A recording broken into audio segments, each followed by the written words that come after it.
Alright, ladies and gentlemen, Fab's in the house and welcome back to the channel. Today, I'm in the house with the Giantmouse ACE Biblio here with me for a quick review, but hey, don't forget to like this video and to subscribe and to comment and to enjoy. That's the most important thing. So I need to thank my buddy Blair for sending this guy along, so I'm able to share my impressions with you. You can also give him a follow on Instagram at Knife Island. So this guy comes with this brown cardboard box, a little bit of information on a business card, and pretty much that's it. Very simple packaging. And then inside you find this little fella right over here. The scales have been dyed. They don't come like with this color, but this is my carta, and this guy is like a liner lock, you can see, with 3 standoffs, actually 4 right over here. But you got only 2 visible screws. That's pretty cool idea. One is going to be underneath that scale. It's a flipper, as you can see, very nice and slicey, almost full flat grind. It's an interesting shape. You got a nice finger choil over here. Super slicey, guys. Look at that. That's crazy thin. It feels pretty good in the hand. I got a little bit of a hot spot over there.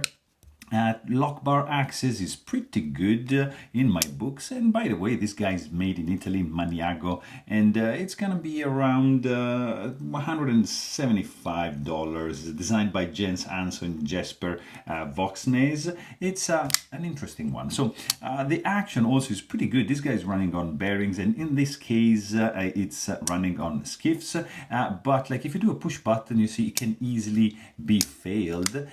Sometimes not. It's really slow, but as long as you do like your light switch, you're gonna be pretty good to go.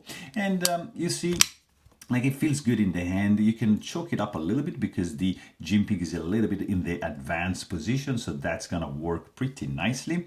And the sound also is not too bad. It's nice and clacky when open, and it's pleasant when you close it. I mean, it's very subdued, but the opening sound, really cool.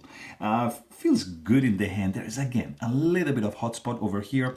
The clip is just like a wire clip. It's ambidextrous. You can just move it up here, tip up carry only, but I mean, it's not too bad. It's a very interesting knife, and you know what, if you want to know more, please check out my full length review, and don't forget to subscribe. Thanks for watching. Stay tuned.